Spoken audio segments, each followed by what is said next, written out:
함께 해볼까요? 가지고 있는 세계 지도를 열어보세요. 책장에 꽂혀있는 지도책도 좋고 온라인 버전도 좋아요. 물로 덮인 광활한 지역을 보세요. 지구 표면의 71%입니다. 그건 전 세계의 바다에 있는 소금물이에요. 우리가 알고 있는 4대양 사이에는 어떠한 경계선도 없습니다. 하지만 해양학자와 전 세계 국가들은 전통적으로 바다를 4개의 다른 지역으로 나눴어요. 태평양, 대서양, 인도양, 북극해저. 그리고 여기 큰 놀라운 사실이 있어요. 과학계가 최근 5번째 수역을 인정했습니다. 그것은 남빙양이라고 불리며 원래 4대양 중 3개가 경계를 접하고 있어요. 남빙양은 남극 대륙과 지구 아랫부분을 감싸고 호주와 아프리카 남부, 남아메리카와 닿습니다. 왜 이 해양이 특별할까요? 그리고 과학계는 왜 이 해양을 인정했을까요? 더 중요한 건 그곳에는 어떤 신비한 생물이 숨어 있을까요? 함께 알아봐요. 남극해 혹은 남빙양은 1937년 국제수로기구의 해양과 바다의 경계 제2판에서 처음 언급되었습니다. 정말 긴 이름이죠?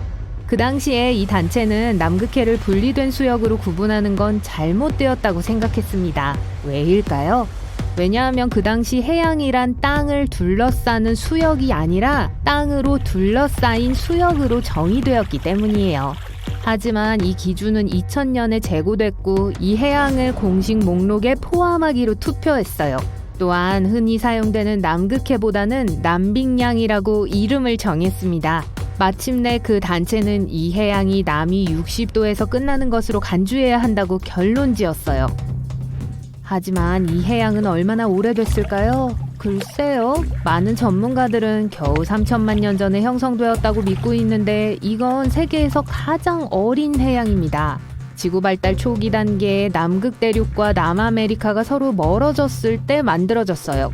이곳의 독특한 해류는 남빙양의 특이한 구성 요소 때문인데 물이 얼음 대륙 주변을 흐르도록 도와주기 때문이에요. 이것은 남극 환류라고 불리며 놀라운 속도로 동쪽으로 이동합니다. 초당 엄청난 양의 물을 이동시키는 것으로 추정됩니다. 남빙양에 관한 논쟁 중 일부 또한 이 놀라운 해류와 관련이 있어요. 일부 전문가들은 이 해류가 남빙양의 물을 근처 대서양이나 태평양의 물과 분리시킨다고 믿고 있습니다. 빠르게 순환하는 해류만이 남빙양으로 간주돼요. 그러나 다른 한편으로 소수의 과학자들은 해류가 실제로 특정 지리적 위치로 수역을 제한하지 않기 때문에 명명 문제를 더 복잡하게 만든다고 합니다. 그들은 해류의 물이 다르다고 믿어요. 구성 요소 면에서 북극해의 물과 다른데 훨씬 더 차갑고 훨씬 더 많은 소금을 가지고 있다고 합니다. 선원들은 이 새로운 수역을 별로 좋아하지 않는데 빈번한 사이클론 같은 폭풍우가 발생하기 때문이에요. 폭풍우는 얼음덩어리와 바다 파도 사이의 큰 온도 차이 때문에 일어납니다. 결과적으로 이러한 폭풍에 우연히 휘말린 선원들에게는 헤쳐나가기가 매우 어려워요. 이 바람은 지구상 어디에서도 볼 수 없는 가장 강한 바람입니다. 더군다나 이 지역을 지나는 선박들은 때때로 튀어나오는 빙산과 낮은 표면 온도도 경계해야 합니다. 구체적으로 설명하자면 이곳의 일부 빙산은 수백 미터 이상까지 뻗어 있고 계절에 상관없이 1년 내내 존재할 수 있어요. 위도 50도에서 70도 사이는 1년 내내 몰아치는 폭풍 때문에 분노의 50도대 또는 비명의 60도대라는 별명을 얻기도 했습니다. 심지어 경치도 독특해요. 사람들은 남빙양의 빙하가 세계 어느 곳보다 더 푸르고 공기도 더 차갑고 산도 더 위협적이라고 말합니다. 이제 이곳에 살고 있는 신비한 생물들을 살펴보죠. 수천 종의 야생동물이 이곳에만 서식하고 세계 어디에도 살지 않습니다. 바다 돼지라고도 불리는 이상한 종류의 해삼부터 시작할게요. 이것들은 남극 앞바다에는 많이 있습니다. 그런데 왜 바다 돼지라고 불릴까요? 분홍색을 띠고 둥글둥글하고 통통해 보이기 때문입니다. 자세히 보면 작은 꼬리와 귀를 가지고 있는 것처럼 보여요. 돼지처럼요. 모래와 침전물을 여과하면서 이곳의 수질에 많은 도움을 줍니다. 그리고 남극해 바닥에 사는 호프개도 있어요.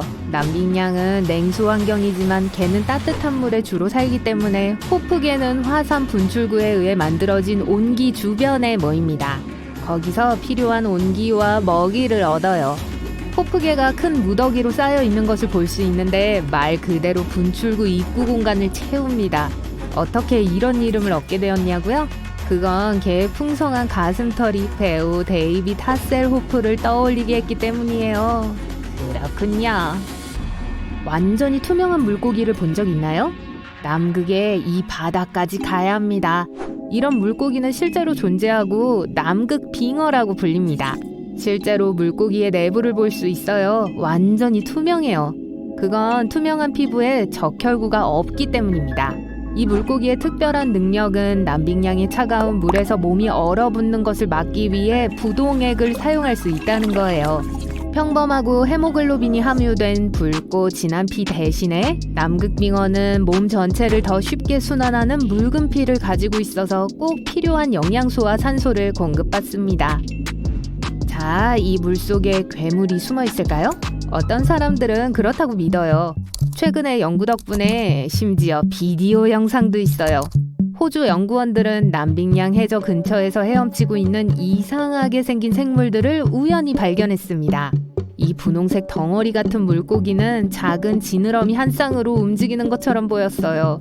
그 사람들의 말을 인용하자면 마치 오븐에 넣은 전기닭처럼 보였다고 합니다. 어떤 모습인지 별로 알고 싶지 않네요.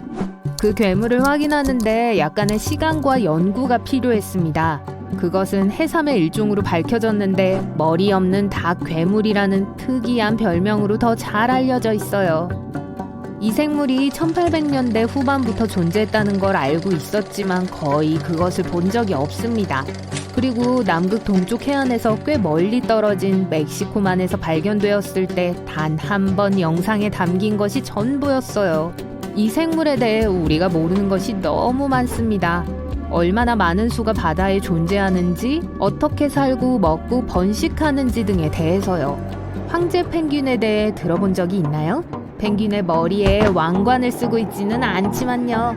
하지만 황제 펭귄은 이 특정 지역에 사는 펭귄 중 하나이고 또한 펭귄 중에서 가장 큰 종입니다. 황제 펭귄이 특별한 이유는 해빙 위에 서식지를 만들고 대부분은 결코 육지에 발을 들여놓지 않는다는 점이에요. 게다가 아빠 펭귄들은 알을 품는 동안 몸무게의 거의 절반이 줄어듭니다. 또한 뛰어난 수영 실력으로 어느 새보다 더 깊이 오래 잠수할 수 있어서 최대 213m까지 잠수할 수 있어요. 먹이를 모으는 동안 한 번에 18분까지 잠수할 수 있는 건 말할 것도 없고요. 우리는 아직 신비한 남빙양의 모든 비밀을 밝혀내지 못했지만 남빙양이 독특하고 취약한 해양 생태계의 본거지라는 것은 분명합니다. 그것을 새로운 해양으로 인정하는 건 대중의 관심을 모으고 그것의 보존을 돕는 한 가지 방법이 될 수 있어요. 이곳은 세계에서 가장 흥미로운 장소 중 하나예요. 어둠과 수킬로미터에 걸친 물속에서 이 극한의 환경은 몇몇 특이한 생물들과 현상들의 고향이에요. 이곳은 마리아나 해구라고 불리며 지구에서 가장 깊은 해구예요. 탐험이 그렇게 어려운 게 당연했네요. 위험한 상황 때문에 사람들은 적절한 장비 없이는 이곳을 탐험할 수 없어요. 하지만 우리가 저 아래로 강철로 된 공을 던지면 어떻게 될까요? 몇 가지 기본 사항부터 시작할게요. 처음에 바다에서 어떻게 이 엄청나게 깊은 구덩이를 발견했을까요? HMS 챌린저우는 1875년에 그걸 확인했어요. 배는 그 당시로서는 꽤 멋진 장비를 갖고 있었지만 해구를 완전히 탐사할 수 있을 만큼 좋지는 않았어요. 몇십 년 후인 1951년에 또 다른 배인 HMS 챌린저 2호가 장비를 더 잘 갖추고 그곳으로 돌아갔어요. 배는 음향 측심기를 특징으로 하고 우리 행성의 표면에서 가장 깊은 곳처럼 보이는 지점을 정확하게 측정할 수 있었어요. 2D로 본다면 이 해구는 길이가 2,400km고 너비가 평균 69km예요. 위에서 보면 초승달 모양의 흉터 같아 보이기도 하죠. 아직까진 특이한 건 없죠, 그쵸? 만약 바다 표면에서 해구의 가장 깊은 지점까지 철사를 늘린다면 놀랍게도 11km가 측정될 거예요. 우리가 지구에서 가장 높은 산인 에베레스트 산을 마리아나 해구를 덮기에 물리적으로 움직일 수 있다면 약 1.6km 부족해서 충분하지 않을 거예요. 마리아나 해구는 너무 깊어서 거의 완전한 어둠으로 덮여 있어요. 빛이 물속에서 그렇게 먼 거리까지 통과할 수 없기 때문이에요. 온도도 우호적이지 않아요. 바로 위 영하 몇 도 정도예요. 하지만 그중 가장 위험한 특징은 수압이에요. 해구의 가장 깊은 지점에서 압력의 양은 표준 대기압보다 약 1000배 더 높아요. 마리아나 해구로 내려가려는 시도는 그리 많지 않았어요. 사실 첫 번째 조직적인 시도는 60년도 전에 있었어요. 그것은 잠수정을 탄 제크 피카르와 돈 월시가 해냈어요. 하강하는데 약 5시간을 보냈고 바닥에서는 겨우 20분을 있었어요.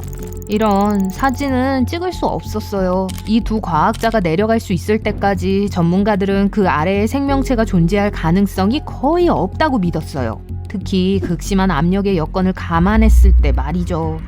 하지만 해저에 있는 동안 잠수함의 투광 조명 등이 한 생명체를 발견했어요. 그리고 그건 아주 납작했어요.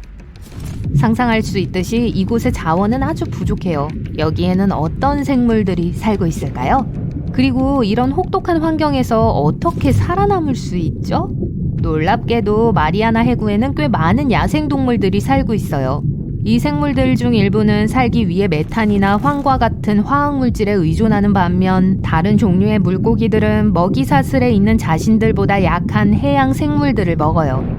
여기서 발견되는 가장 흔한 생물은 제노피오포르, 단강류, 그리고 작은 해삼이에요. 그중 일부는 바닷물에서 나온 알루미늄을 사용해 껍데기를 단단하게 만들어 적응했어요. 이 생물처럼 더 작은 생물들은 바닷물이 수중 바위에 부딪힐 때 방출되는 화학물질을 먹으면서 적응해요. 사람들은 야생의 관점에서 마리아나 스네일피쉬를 이 지역의 스타로 여겨요. 8에서 23cm 사이로 작고 반투명하고 비늘은 없지만 이 지역에서는 맹수 중 최상위 짐승이에요. 몇몇 사람들이 고대 메갈로돈이 여전히 이곳에 살고 있을지도 모른다고 믿기 시작한 게 놀라울 일도 아니에요. 메갈로돈이 뭘까 궁금하시겠죠? 이들은 우리 지구 역사상 알려진 가장 큰 포식자였고 기본적으로 지금까지 살았던 상어 중 가장 크고 사나운 상어였어요. 과학자들은 이들이 꽤 오랫동안 멸종되었다고 믿고 있고 마리아나 해구에 여전히 숨어 있을지도 모른다는 생각에는 뒷받침할 만한 정보가 많지 않다고 해요. 메갈로돈은 완전한 어둠 속에서 항해하는 법을 배워야 했을 거예요. 생물 발광을 하거나 거대한 눈을 가질 수 있게 진화해야 할 거예요. 게다가 스쿨버스 같은 크기 때문에 메갈로돈은 많이 먹어야 했을 거예요. 미생물과 작은 스네일피쉬로는 살 수 없었을 거예요. 만약 강철공을 참호에 떨어뜨리면 어떤 영향을 미칠까요? 그런 압력을 견딜 만큼 공이 강할까요? 여기 과학적으로 한번 보죠. 만약 단단한 강철공이라고 가정한다면 해구 바닥에서 발견된 압력은 사실 영향을 미치고 영구적인 손상을 입히기에 충분하지 않을 거예요. 하지만 해저에 도달하는 데는 꼬박 12분이 걸릴 거예요. 온도는요? 수면과 해구 바닥의 온도 차이가 꽤 상당하다는 게 밝혀졌어요. 약 30도 차이예요. 그래서 공이 조금 줄어들 거예요. 하지만 다시 한번 공이 수면으로 돌아가면 정상으로 돌아올 거예요. 공이 거기 끼었을 때 또 다른 흥미로운 질문이 있어요. 부식이 영향을 미칠까요? 강철의 부식은 물의 산소량에 크게 좌우돼요. 물에 용해된 산소의 양은 5km 이상의 깊이에서는 일정하게 유지돼요. 여러분이 계산은 안 해도 되지만 강철 공이 바다 밑에서 완전히 녹슬려면 10,000년 이상 걸릴 거예요. 하지만 궁금하지 않을 수가 없네요. 우리 인간이 그런 극한의 깊은 곳에서 살아남기 위해서는 뭐가 필요할까요? 과거에 이 신비한 장소를 탐험하기 위해 뭘 사용했는지 살펴봅시다. 신택틱 폼이라 불리는 거네요. 왜일까요? 왜냐하면 여기서 발견되는 압력의 양이 저항하고 떠 있을 수 있는 유일한 재료이기 때문이에요. 이런 종류의 보호가 없으면 우리의 폐는 여기서 빠르게 붕괴될 거예요. 더구나 물의 압력은 우리 입으로 물을 밀어 넣을 거예요. 더 필요한 산소를 물로 대체하면서 말이죠. 그리고 계획대로 되지 않았을 때 지상으로 돌아올 수 있는 꼭 필요한 능력이 있어야 해요. 이곳으로 잠수하러 간 배 중 한 척은 잠수를 확실히 하기 위해 450kg의 강철 무게를 달고 있었어요. 이 무게는 바닷물에서의 부식 시간을 11시간에서 13시간 증가시킨 특별한 종류의 철사로 배와 연결됐어요. 혹시나 문제가 생길 경우를 대비해 더 빨리 돌아올 수 있게 말이죠. 이곳의 열악한 환경을 고려할 때 산소 공급 문제도 정말 중요해요. 마리아나 해구 안으로 다시 내려갈 배는 아래로 옮겨질 산소의 양을 줄이기 위해서 공기를 재활용할 수 있는 어떠한 장치를 고려해야 해요. 그리고 마지막으로 중요한 문제는 전기일 거예요. 확실히 저 아래에는 폰을 충전할 전원 콘센트는 없어요. 따라서 필요한 모든 장비를 지원하기에 충분한 배터리 수명이 필요해요. 통신, 산소 공급, 조명 장치 등의 말이죠. 최근에는 이런 문제들 중 어느 것도 더 이상 문제가 되지 않는 것 같아요. 왜냐하면 마리아나 해구 투어를 구입할 수 있기 때문이죠. 운 좋았던 3명은 2020년에 이런 프로젝트에 참여했어요. 그들은 9cm 두께의 티타늄 9를 타고 잠수했어요. 이걸로 어떠한 압력 변화도 어떠한 생리적 스트레스도 느끼지 않게 했어요. 이 각각의 사람들은 약 14시간의 예상 시간이 걸렸던 개별 여행에 참여했어요. 하강하는 데만 4시간이 넘게 걸렸어요. 일단 바닥에 다다랐을 때 그들은 지구상에서 가장 놀라운 생물체들을 목격할 기회를 얻었어요. 그러고 나서 4시간 동안 다시 지상으로 올라오는 여행을 시작했죠. 사랑하는 사라, 생일 축하합니다. 친구와 가족들이 모여 있어요. 완벽한 케이크, 그리고 선물이 있어요. 남자친구가 리본이 달린 예쁘게 포장된 상자를 여러분에게 줍니다. 제발 화장품이었으면. 포장을 풀자 여러 가지 색깔의 작은 상자가 있어요. 잠깐, 루빅스 큐브예요. 그런데 이상하게 생겼어요. 남자친구한테 정말 화가 났어요. 스카프도 좋고 보석도 좋고 초콜릿 한 상자도 좋은데 루빅스 큐브라니? 남자친구는 여러분의 실망을 알아차리지 못하고 그게 11 루빅스 큐브라고 설명을 해요. 재미있는 점은 항상 해결된 상태라는 거예요. 꽤 평범하고 간단해 보이지만 어떤 큐버들은 그것이 가장 풀기 어려운 종류라고 합니다. 손님들이 모두 돌아가고 나서 선물들을 다시 살펴봐요. 큐브를 안 보이는 곳에 뒀는데 바닥으로 굴러 떨어졌어요. 그게 한번 시도해보라는 신호라고 생각하고 그것에 대해 약간 조사를 합니다. 33 루빅스 큐브의 코너를 떼어내서 그걸 만들 수 있다는 걸 알게 돼요. 아니면 이미 만들어진 것을 살 수도 있어요. 일부 큐버 포럼에서는 그것이 큐브를 해결하기 위한 첫 단계라고 해요. 두 번째는 집으로 가져가는 거죠. 그러면 11 큐브를 해결한 셈이에요. 하지만 정말 그렇게 간단할 수 있을까요? 11 또는 111 루빅스 큐브는 오리지널 루빅스 큐브 이전인 1800년대 후반에 발명되었어요. 어떤 사람들은 심지어 더 유명해진 33 큐빅의 발명가가 그 아이디어를 훔쳤다고 말하기도 하지만 그는 그 사실을 부인합니다. 퍼즐은 각기 다른 색깔의 6면과 당시로는 독특한 메커니즘을 가지고 있어요. 돌려서 해결할 수가 없어요. 전체를 돌려서 해결된 상태가 되게 해야 해요. 큐브를 자세히 살펴봅니다. 색을 섞을 수 있나요? 불가능한 것 같아요. 항상 해결된 상태로 보이지만 그렇다고 해결할 수 없다는 것을 의미할까요? 많은 큐버들이 가능하다고 주장해요. 현재 비공식 세계 기록은 8분 59초예요. 33 루빅스 큐브의 가장 빠른 해결 시간은 현재 3.47초입니다. 11 큐브가 결코 쉽지 않다는 것의 또 다른 증거죠. 여러분은 이 큐브의 알고리즘을 찾아 시험해 보기로 합니다. 우선 11 큐브 용어는 다음과 같아요.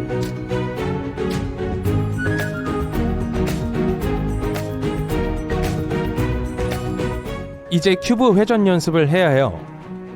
한 손으로 잡고 손목을 돌려서 회전시킵니다. 초보자에게는 쉽지 않지만 곧 할 수 있을 거예요. 일단 회전시켰으면 다른 손을 그 위에 대고 다른 손으로 다시 잡아야 합니다. 충분히 연습해서 이제 알고리즘을 사용할 준비가 된 것 같아요. 다음 순서로 진행하세요. 윗면을 뒤로 가져가세요. 오른쪽 면을 앞으로 가져오세요. 2번 하세요. 앞면을 왼쪽으로 가져갑니다. 앞면을 오른쪽으로 가져갑니다. 잘하고 있어요. 계속하세요. 윗면을 뒤로 가져가세요. 그러면 전체가 회전됩니다. 오른쪽 면을 앞으로 가져오세요. 왼쪽 면을 앞으로 가져오세요. 완벽해요. 이제 오른쪽 면을 앞으로 3번 돌립니다. 윗면을 뒤로 가져가서 전체 퍼즐을 회전시켜요. 앞면을 오른쪽으로 가져갑니다. 오른쪽 면을 앞으로 가져옵니다. 윗면을 뒤로 가져가서 전체 퍼즐을 회전시켜요. 왼쪽 면을 앞으로 가져옵니다. 거의 다 됐어요. 앞면을 오른쪽으로 가져갑니다. 앞면을 왼쪽으로 가져갑니다. 이제 프로가 다 됐다고 생각하고 좀 더 창의성을 요구하는 다른 알고리즘을 찾기로 해요. 첫 번째 단계는 11 루빅스 큐브에서 스티커를 모두 떼어내는 거예요.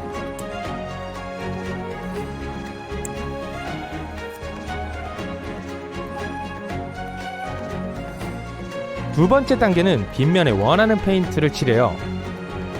오일 기반 페인트가 권장되지만 건조하는데 시간이 좀 걸린다는 걸 기억하세요. 세 번째 단계는 소셜미디어의 결과를 게시하는 거예요. 농담은 그만할게요. 그래도 오늘은 충분히 즐거웠어요. 잘 시간이에요. 즉시 잠이 들고 꿈속에서 여러분은 루빅스 큐브랜드에 있어요. 그곳에서 빠져나오려면 그곳에 있는 다양한 큐브를 모두 풀어야만 해요. 제일 먼저 만난 건 스도쿠 큐브예요. 두 개의 퍼즐이 하나로 합쳐진 매우 어려운 조합이에요. 정육면체에 6면과 각 면에 9개의 숫자가 있어요. 1부터 9까지의 6세트의 숫자로 총 54개의 숫자예요. 목표는 어떤 순서로든 정육면체의 각 면이 1에서 9까지의 모든 숫자를 갖도록 하는 거예요. 하나의 스토크 큐브에 효과가 있는 것은 다른 스토크 큐브에는 효과가 없을 수 있어요. 직접 해결할 수 없어서 힌트를 구합니다. 스토크 큐브는 루빅스 큐브 기술과 스토크를 풀기를 마스터하는 것이 비결이라고 설명해요. 또한 종이의 각면의 숫자를 2D 지도로 그리는 것도 도움이 된다고 합니다. 그러면 숫자의 전체 배열을 쉽게 파악할 수 있으니까요. 각 3면의 가운데 숫자는 이동할 수 없어요. 귀퉁이 면 숫자의 위치를 바꾸려면 큐브층을 비틀고 돌려야 해요. 가운데 번호가 도움이 될 거예요. 여러분은 한 면의 모든 숫자를 모으는데 집중해야 해요. 나머지는 쉽게 제자리를 찾아갈 거예요. 몇백 번을 돌리고 비튼 후에 제대로 된 순서로 맞췄어요. 스토크 큐브는 여러분을 다음 단계로 보내줍니다. 다음은 펜타믹스예요. 이 괴물은 아마도 세계에서 가장 풀기 어려운 루빅스 큐브일 거예요. 975개의 개별 부품으로 구성되어 있고 1200개 이상의 스티커가 부착되어 있어요. 만드는데 75시간이 걸렸어요. 그리고 아마 해결하는 데는 더 오래 걸릴 거예요. 그것으로부터 도망치기로 합니다. 그러다가 자기 자신과 부딪혔어요. 아, 미러 큐브군요. 색색의 스티커가 없는 대신 모양과 크기가 다른 조각들로 구성되어 있어요. 일반 33 큐브와 동일한 방식으로 해결해요. 그래서 아주 오래전에 배운 기초를 기억해야 해요. 그걸 해결하기 시작합니다. 2시간 후 큐브는 여러분이 지겨워져서 그냥 다음 큐브로 넘어가게 해줘요. 이번에는 뭔가 다르네요. 마스터 몰픽스는 삼각형 모양이며 한 가지 색 또는 4가지 색상으로 구성될 수 있어요. 삼각형 모양의 면 4개와 하나의 중심 조각이 있어요. 중심 조각은 180도 회전할 수 있어요. 지금도 충분히 헷갈리지만 큐브의 설명에 따르면 더 어려울 수도 있다고 해요. 마스터 몰픽스의 층이 더 많을수록 해결하기가 더 어려워요. 다음 퍼즐은 평범한 33 큐브처럼 보입니다. 하지만 정말 그렇게 쉬울 리가 없겠죠? 큐브를 잡고 해결하기 시작해요. 이런? 방금 무슨 일이 일어났죠? 갑자기 큐브가 별 모양으로 변했어요. 이 큐브는 접히는 면과 숨겨진 층이 많아요. 이 큐브를 해결하기 위해서 머리를 쥐어짜거나 알고리즘을 사용할 필요가 없어요. 창의력을 발휘하여 다양한 기하학적 형태로 변형할 수 있어요. 와우, 정말 아름다운 색이래요. 그래서 별 2개의 별, 직사각형 또는 2개의 직사각형이 될 수 있어요. 부분을 합치거나 분리할 수 있어요. 여러분은 해결에 집중한 나머지 다른 모든 것은 잊었어요. 그러다가 갑자기 익숙한 소리가 들려와요. 알람 시계예요. 루빅스 큐브랜드에서 탈출했는데 지금은 좀 아쉬워요. 온라인에 가장 특이한 루빅스 큐브를 입력해요. 10분 뒤 11개의 새로운 퍼즐 주문 확인서를 받았어요. 나쁜 생일 선물로 시작한 것이 여러분이 좋아하는 새로운 취미로 바뀌었어요. 신기하죠? 한 줄기 물빛이 대서양의 고요한 물 위로 어둠을 가릅니다. 타이타닉호는 파도를 헤치며 앞으로 나아가고 있고 승객들은 잠들어 있었을 때 갑자기 무시무시한 흰색 모양이 불빛에 잡힙니다. 그 운명적인 빙산이 전설적인 배의 측면을 산산조각내기 직전이에요. 1912년 4월 14일 꽤 특이한 타원형의 거대한 빙산 사진이 찍히기 불과 이틀 전입니다. 이 빙산은 10만 년 전에 내린 눈으로 인해 형성되었을 가능성이 가장 높은 것으로 밝혀졌어요. 연구원들은 빙산의 기원을 알아내기 위해 컴퓨터 모델링을 사용했습니다. 1912년의 데이터를 사용해서 바람과 해류에 대한 새로운 정보를 추가했어요. 그 빙산이 아마도 남서 그린란드에 있는 작은 빙하 무리의 일부일 것이라고 결론지었습니다. 오늘날에는 과거 어느 해에 그러한 빙산의 경로를 계산하는 것이 가능합니다. 이 악명 높은 얼음 덩어리는 그린란드에서 콘월에서 더 남쪽으로 가고 있었어요. 배가 이틀 후에 그 지역을 통과했더라면 빙산은 충돌 지점에서 멀리 이동했었을 거예요. 처음에 세계에서 가장 잘 알려진 빙산의 무게는 7,500만 톤이었습니다. 시간이 지나면서 서서히 녹기 시작했어요. 그리고 타이타니코가 침몰했을 때 빙산의 무게는 150만 톤에 불과했습니다. 충돌 당시엔 아마 이미 몇 달 동안 녹고 있었을 거예요. 하지만 여전히 무시무시한 괴물이었죠. 타이타닉이 침몰했을 때 빙산의 길이는 120m였습니다. 표면의 30m 이상이 물 위에 있었어요. 어떤 사람들은 타이타니코를 침몰시킨 것이 슈퍼문이었다고 믿고 있습니다. 그날 밤 1400년 만에 희귀한 달 현상이 있었어요. 정상적인 조건에서 빙산은 녹거나 질량의 대부분을 잃지 않은 채 그렇게 남쪽으로 멀리 이동하지 않았을 거예요. 하지만 슈퍼문은 빙하를 평소보다 훨씬 더 빨리 끌어낸 비정상적인 만조의 원인이 되었을 수도 있습니다. 타이타니코의 잔해를 천천히 먹어치우는 특정한 종류의 박테리아가 있어요. 소금 부식, 해류, 낮은 온도, 그리고 이 녹을 먹는 미생물이 잔해 전체를 먹어치울지도 몰라요. 미국 여배우 도로시 깁스는 타이타니코에 타고 있었어요. 그녀는 살아남았고 뉴욕에 도착했을 때 거의 즉시 Saved from the Titanic 이라는 영화를 찍기 시작했습니다. 이 영화는 타이타니코가 침몰한 지 한 달 만에 개봉했어요. 그리고 영화에서 그녀는 심지어 실제 사고가 발생했을 때 신고 있었던 같은 신발과 옷을 입었습니다.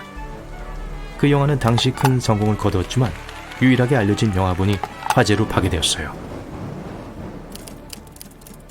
타이타니코가 침몰하기 14년 전에 퓨틸리티라고 불리는 소설이 출판되었습니다. 그 소설은 마치 모든 사건을 예측한 것처럼 보였어요. 줄거리는 항해 중 침몰한 타이탄이라고 불리는 가상의 배를 중심으로 전개되었습니다. 타이탄은 타이타닉과 거의 같은 크기였고 둘 다 4월에 침몰했어요. 그리고 침몰의 이유도 빙산과의 충돌이었어요. 실제 배와 가상의 배 모두 침몰하지 않는 배라고 묘사됐습니다. 그리고 둘 다 법적으로 요구되는 구명보트의 수를 가지고 있었지만 나중에 밝혀진 바에 따르면 충분하지 않았어요. 영화에서처럼 타이타닉에서도 실제 사랑 이야기가 있었습니다. 13쌍의 부부가 신혼여행으로 타이타닉을 타고 여행하고 있었어요. 그중 한 커플은 뉴욕 메이시스 백화점을 소유하고 있었습니다. 일단 타이타니코가 빠르게 가라앉고 있다는 것이 확실해지자 아내는 남편 없이 구명보트에 타는 것을 거부했습니다. 하지만 남편은 아직도 여자들과 아이들이 배에 남아있었기 때문에 아내와 함께 가려고 하지 않았어요. 아내는 자신의 코트를 하녀에게 줬어요. 하녀를 구명정에 타도록 했고 따뜻하기를 원했어요. 아내는 끝까지 남편과 함께 하기로 했습니다. 어떤 사람들은 타이타니코가 빙산이 아니라 미라 때문에 침몰했다고 믿습니다. 이 모든 것은 기원전 1000년경 이집트의 도둑들의 도시에 살던 한 신비한 여성으로부터 시작됐어요. 여자에 대해서는 거의 알려진 바가 없지만 여사제로 알려져 있어요. 그녀의 미라는 나무로 만든 관에 넣어졌고 그녀의 얼굴 이미지와 신비한 비문이 있는 큰 뚜껑으로 덮였습니다. 이 장소는 19세기 전반까지 숨겨져 있다가 우연히 한 무리의 현지인들에 의해 발견됐습니다. 그들은 그녀의 평화를 방해했어요. 아무도 영문을 모르지만 그 미라는 그날 흔적도 없이 사라졌습니다. 몇십 년 후 영국에서 온 부유한 친구들의 무리가 이집트로 여행을 갔고 검은 눈이 공허를 들여보는 듯한 여사제의 모습이 담긴 빈 미라관을 발견했어요. 그들은 그걸 사기로 했어요. 하지만 구매자는 관을 받기도 전에 같은 날 밤에 사라졌습니다. 그 그룹의 모든 구성원들은 사고로 당했어요. 그 관은 여러 곳으로 옮겨졌지만 몇몇 사람들에 의하면 타이타니코에 타고 있었다고 합니다. 로봇 잠수함이 이 전설적인 배의 잔해를 찾는데 70년 이상이 걸렸습니다. 배의 잔해는 대서양 아래 거의 4,000m 아래에 놓여 있고 두둥강이 나 있어요. 왜 배가 부서졌을까요? 아무도 정확히 몰라요. 어떤 사람들은 배가 빙산과 충돌했을 때 안으로 들어간 물 때문이라고 생각합니다. 압력이 너무 강해서 배의 바닥 구조물에서 시작하여 배가 두 부분으로 분리됐어요. 다른 사람들은 선체 리벳 때문이라고 말합니다. 광석 제련의 잔여물인 슬래그가 많이 남아 있었어요. 그것은 금속이 분열되는 원인이 될 수 있습니다. 타이타닉은 디자인부터 시작해서 일반적으로 많은 결점이 있었어요. 물이 새지 않아야 하는 격벽은 완전히 밀봉되지 않았습니다. 그래서 물이 칸 사이를 흐르고 결국 배를 가라앉게 했어요. 배의 리벳의 철과 선체의 강철은 높은 유황 함량, 차가운 온도, 그리고 빠른 속도 때문에 결국 망가졌습니다. 강철은 산산조각이 났고 리벳은 쉽게 튀어나왔어요. 이것 때문에 타이타니코는 그렇지 않았을 때보다 24배 더 빨리 가라앉았습니다. 만약 타이타닉이 옆면으로 빙산에 부딪히지 않고 정면으로 부딪혔다면 아마도 계속 떠 있을 수도 있었을 거예요. 왜 승무원들은 쌍안경이 없었을까요? 빙산을 제때 발견하고 심지어 재앙을 피하는데 확실히 도움이 됐을 거예요. 하지만 타이타니코의 쌍안경은 보관함에 잠겨져 있었습니다. 오직 한 명의 승무원만이 열쇠를 가지고 있었어요. 그리고 그는 배가 출항하기 직전에 배 밖으로 이송을 했어요. 그는 나중에 열쇠를 건네주는 것을 잊었다고 말했습니다. 하지만 쌍안경이 없었더라도 선원들이 경고를 받았다면 배는 항로를 바꾸고 충돌을 피할 시간이 있었을지도 몰라요. 그게 중요해요. 누군가가 그들에게 경고했어요. 사건이 발생하기 약 1시간 전에 비교적 타이타니코에 가까이 있던 SS 캘리포니아호는 밀집된 필드 얼음 때문에 멈췄다고 알리는 메시지를 보냈습니다. 하지만 타이타닉 선장에겐 경고가 전달되지 않았어요. 일부 전문가들은 무선 담당자는 그것이 다급한 것이 아니라고 생각했다고 합니다. 그리고 나중에 SS 캘리포니아호는 무선 통신사가 비번이었기 때문에 도움을 요청하는 무선을 받지 못했다고 말했어요. 어떤 사람들은 타이타니코의 승무원들이 착시 현상 때문에 빙산을 제 시간에 발견하지 못했다고 합니다. 그날 밤의 대기 상태는 아마도 초굴절을 일으켰고 빙산을 위장했을 수도 있어요. 결국 배가 빙산과의 충돌을 피할 수 없을 정도로 너무 가까이 접근할 때까지 아무도 그 빙산을 보지 못했습니다. 빙산을 발견한 순간과 충돌까지는 1분도 채 지나지 않았어요. 겨우 37초였어요. 그리고 타이타니코가 바닷속으로 사라지는 데는 2시간 40분이 걸렸습니다.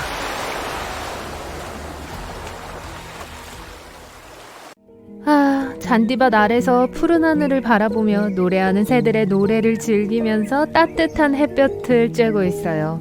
다양한 모양의 구름이 천천히 하늘 높이 치솟는 걸 봐요. 갑자기 멀리서 들려오는 강력한 굉음이 들려요. 일어나니 앞에 거대한 두꺼운 구름이 있는 게 보여요. 하지만 여러분을 두렵게 하는 건 크기가 아니라 모양이에요. 구름이 해골 같아 보여요. 걱정 마세요. 나쁜 일이 일어날 거란 의미는 아니에요. 어쨌든 저건 구름도 아니에요. 몇 년 전 이탈리아 베수비오산 상공의 짙은 연기 위로 해골 형상이 하나 나타났어요. 지구상에서 고대 도시 폼페이를 지워버린 바로 그 화산이에요. 물론 그땐 많은 사람들이 화산이 다시 폭발할까봐 무서워했어요. 다행히도 화산은 아직 깊은 잠에 빠져 있어요. 그 유명한 해골구름을 일으킨 건 근처 산불이었어요. 하지만 지역 주민들은 확신하지 못했어요. 어떤 사람들은 화재와 해골이 고의로 만들어진 거라고 생각했어요. 처음이 아닐 거예요. 센트럴리아, 펜실베이니아. 인구는 주위를 둘러보세요. 좀 무서워 보이네요. 벌거벗은 나무, 동물도 없고 사람도 없어요. 모든 건물은 비어 있어요. 도로는 온통 금이가 있고 자갈에 뒤덮여 있어요. 차도 분명 없고요. 자욱한 연기가 사방에 깔렸어요. 이 마을은 50년 넘게 불타고 있어요.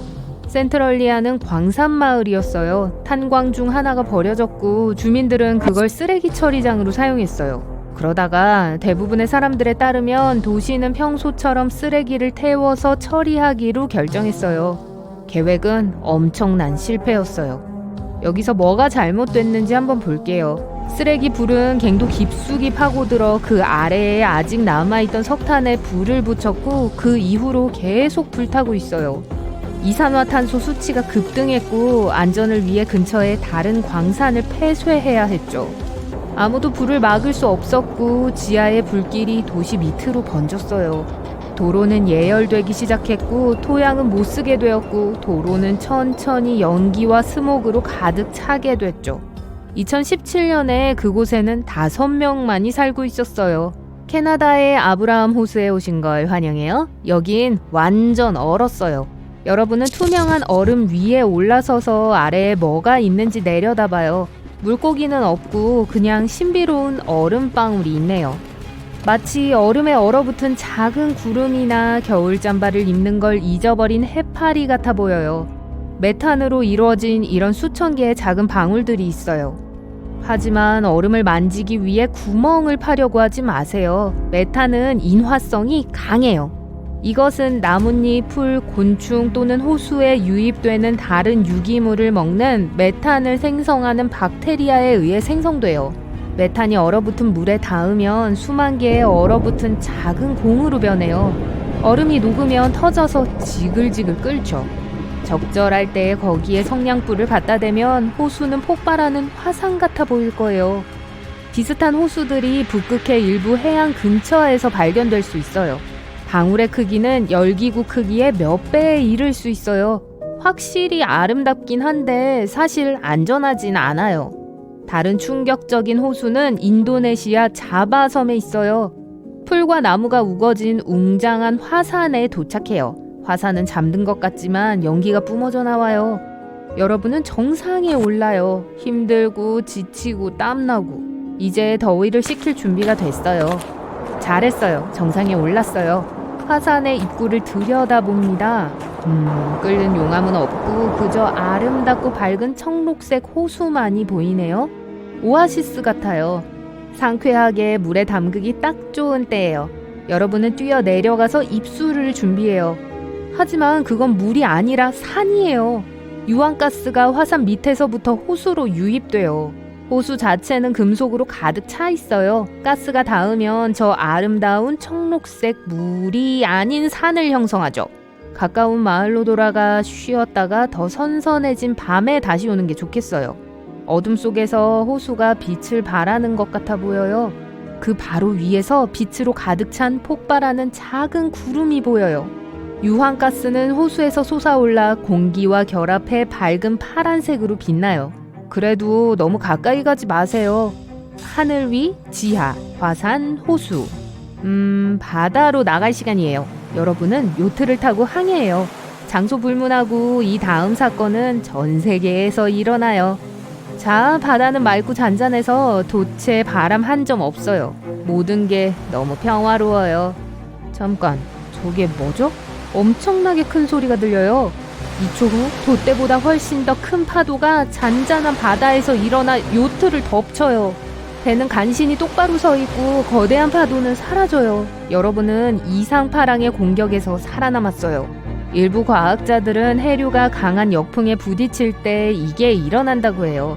다른 사람들은 한류와 온류가 서로 부딪힐 때 일어난다고 말해요. 또 다른 유명한 이론은 파도 간섭으로 작은 파도가 하나의 괴물을 만들기 위해 팀을 이룬다고 해요. 특정한 조건 하에 파도는 일종의 초강력한 힘을 얻어요. 그 지역의 모든 파도 중에서 다른 모든 에너지를 빨아들이는 게 있을 거예요. 꽉 차면 파도가 그걸 다 뱉어내게 되죠. 그래서 파도가 그렇게 센가 봐요. 하지만 한순간만 지속돼요. 구름은 어때요? 무섭나요? 그럴 수도 있어요. 태양과 달과 별을 가리는 회색과 검은색의 벽으로 되어 있는 거대한 뇌운이라면요. 처음에는 뒷마당에서 휴식을 취하다가 뇌운을 보게 돼요. 그러다가 뇌우, 우박, 홍수, 심지어 토네이도가 발생해요. 엄청난 외관 덕분에 쉽게 발견할 수 있어요. 두껍고 무겁고 어둡죠. 심지어 번개 때문에 안에서 번쩍일 수도 있어요. 저거 무서워 보이는 구름인데 도망가기 전에 이게 어떻게 형성되는지 봅시다. 구름은 롤러코스터 같아요. 여러분이 바다에서 친구들과 막 오픈된 새로운 놀이기구를 기다리는 작은 물방울이라고 상상해보세요. 때가 됐어요. 안전벨트를 매요. 아무 일도 안 일어나요. 그러다가 느낌이 와요. 롤러코스터가 위로 올라가요. 저 아래에 물방울 친구들도 볼 수 있어요. 너무 작네요. 계속 올라가고 그 엄청난 추락을 슝 하길 기다리죠.